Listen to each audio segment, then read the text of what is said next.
Hello दोस्तों, स्वागत है आपका निधि फार्मेसी के यूट्यूब चैनल पर। साथ ही आज हम डिटेल में स्टडी करने वाले हैं हमारा new topic, that is new drug delivery system. आज हम पढ़ेंगे कि न्यू ड्रग डिलीवरी सिस्टम क्या होता है, या फिर हमें न्यू ड्रग डिलीवरी सिस्टम को फॉर्मुलेट करने की जरूरत क्यों पड़ी। ऐसा क्या रीजन था या ऐसा क्या कारण था जिसकी वजह से हमें न्यू ड्रग डिलीवरी सिस्टम को फॉर्मुलेट करने की जरूरत पड़ी। So before that I want to request you, if you are new to my channel, please like, share, comment, subscribe my channel and press the bell icon so that you get all the latest notification of my YouTube video. So let's start our video. मैं आपको बताना चाहूंगी कि हमारे पास अभी भी ऐसे बहुत सारे ट्रेडिशनल कॉन्सेप्ट हैं ड्रग डिलीवरी सिस्टम के, जिन्हें हम आज भी यूज करते हुए आ रहे हैं पुराने समय से।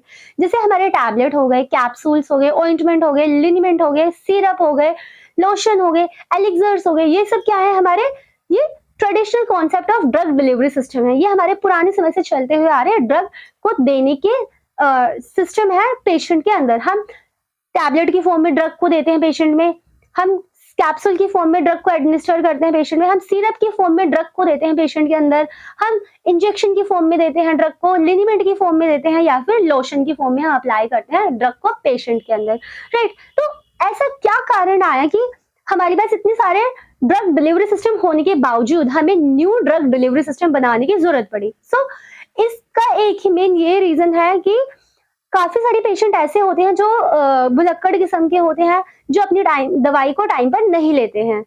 जस्ट इमेजिन, फॉर एग्जाम्पल, एक डॉक्टर है, उसने एक पेशेंट को प्रेस्क्राइब करी पैरासीटामोल। उसने कहा कि आपको ये पैरासीटामोल दिन में 3 बार खानी है, सुबह, दोपहर, शाम। बट वो पेशेंट थोड़ा भुलक्कड़ किस्म का है या फिर थोड़ा ओल्ड एज है, तो वो भूल जाता है अपनी दवाई को टाइम पर लेना। जैसे उसने बोला उसको 3 टाइम खानी है वो, बट उसने सुबह की ले ली और रात की ले ली, वो दोपहर की भूल गया। तो इस चीज को होने से बचाने के लिए, ताकि वो दवाई को ना भूले और उसको अपनी दवाई पर्टिकुलर टाइम पर मिलती रहे, इस चीज को से होने से बचाने के लिए हमें न्यू ड्रग डिलीवरी सिस्टम को फॉर्मुलेट करने की जरूरत पड़ी।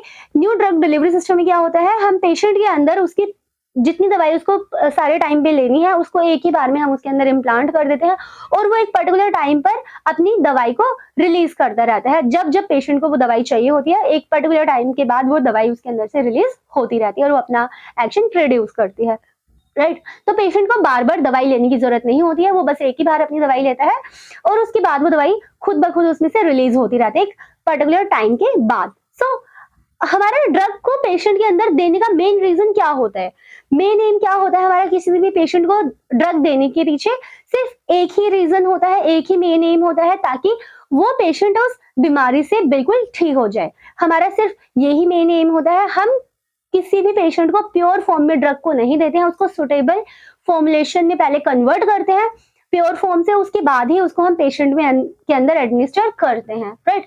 सो हमारे फार्मास्यूटिकल साइंसेस में बहुत सारी ऐसी एडवांसमेंट हुई जिससे हमें मॉडर्न ड्रग डिलीवरी सिस्टम का कॉन्सेप्ट मिला और मॉडर्न कॉन्सेप्ट मिला उसके एडमिनिस्ट्रेशन करने का। सो आज हम इसी सब के बारे में डिटेल में स्टडी करने वाले हैं, right. So new drug delivery system का मैकेनिज्म क्या है, या फिर इसकी वर्किंग कैसे होती है, या फिर यूं कहिए कि न्यू ड्रग डिलीवरी सिस्टम का मेन कॉन्सेप्ट क्या है। So new drug delivery system में क्या होता है, ये एक हमारा मैट्रिक्स होता है पॉलीमर का, राइट। सो इसके अंदर जो ये डॉटेड है, ये सब क्या है, ये मेडिसिन है, राइट। ये एक हमारा पॉलीमर का मैट्रिक्स होता है और ये हमारी क्या है, ड्रग है, जो कि हम पेशेंट की बॉडी के अंदर इम्प्लांट करते हैं।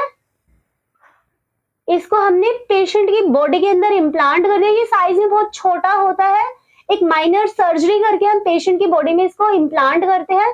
सो डॉक्टर ने उस पेशेंट को बोला है कि आपको हर 3 घंटे में एक दवाई को लेना है, तो वो उस कंडीशन में नहीं है कि वो अपनी दवाई को ले सके, या फिर वो अपनी दवाई भूल जाता है लेना खाना, तो उस केस में हम इस कॉन्सेप्ट को यूज करते हैं। तो इसमें क्या होता है, हर 3 घंटे के बाद एक एक ड्रग उसमें से रिलीज होती रहेगी एक कंट्रोल्ड अमाउंट में, राइट। तो ऐसे हर 3 घंटे में सारी दवाई क्या होगी, उस पेशेंट की बॉडी में रिलीज हो जाएगी। तो basic main concept new drug delivery system का यही है।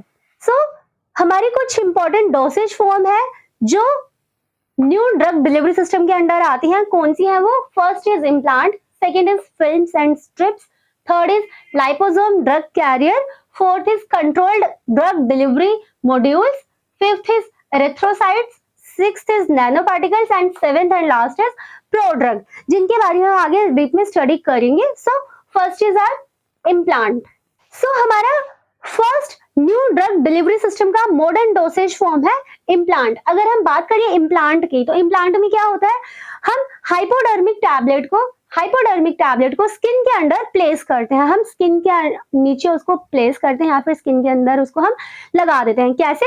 Bye minor surgery. एक छोटी सी सर्जरी करते हैं, एक छोटा सा ऑपरेशन करते हैं, जिसके थ्रू हम हाइपोडर्मिक टैबलेट को, जिसमें हमारी ड्रग होती है, उसको पेशेंट के स्किन के अंदर हम इम्प्लांट कर देते हैं, राइट। जिसकी वजह से क्या होता है, जो ड्रग होती है वो रिलीज होती है over prolonged period of time, जिसकी वजह से जो ड्रग है वो एक लंबे समय तक उसमें से निकलती रहती है, उसमें से रिलीज होती रहती है। पेशेंट को बार बार ड्रग लेने की जरूरत नहीं पड़ती है, वो सिर्फ उस इम्प्लांट को एक बार लगवाता है बाय माइनर सर्जरी, और उसके बाद उसमें से वो धीरे धीरे ड्रग उसमें से रिलीज होती रहती है एक पर्टिकुलर टाइम पर।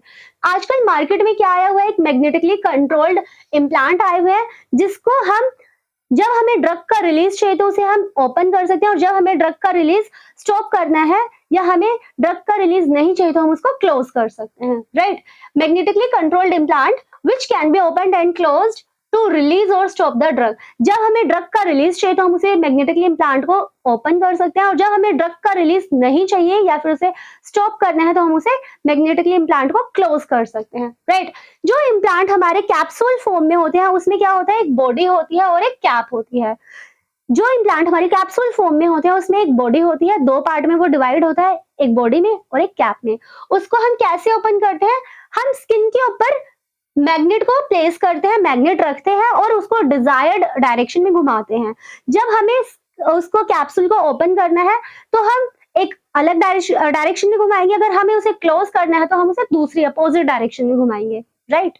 सो ह्यूमन बॉडी के अंदर हम इम्प्लांट को कहाँ प्लेस करते हैं, ह्यूमन बॉडी के अंदर हम इम्प्लांट को अपर थाई में लोकेट करते हैं, या अपर थाई के अंदर हम उसे प्लेस करते हैं by minor surgery at a depth of 5 millimetre, right. हम एक 5 मिलीमीटर की डेप्थ के अंदर हम इम्प्लांट को अपर थाई के अंदर प्लेस करते हैं।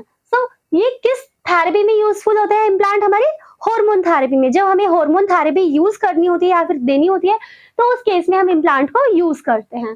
सो जैसे ही हमें कैप्सूल से मेडिकामेंट को रिलीज करना है या स्टॉप करना है तो हम मैग्नेट को उस कैप्सूल के जस्ट ऊपर रखते हैं, ताकि उसका ओपन और रिलीज हमें मिल सके, कैप्सूल ओपन हो और हमें मेडिकामेंट रिलीज हो जाए बॉडी के अंदर।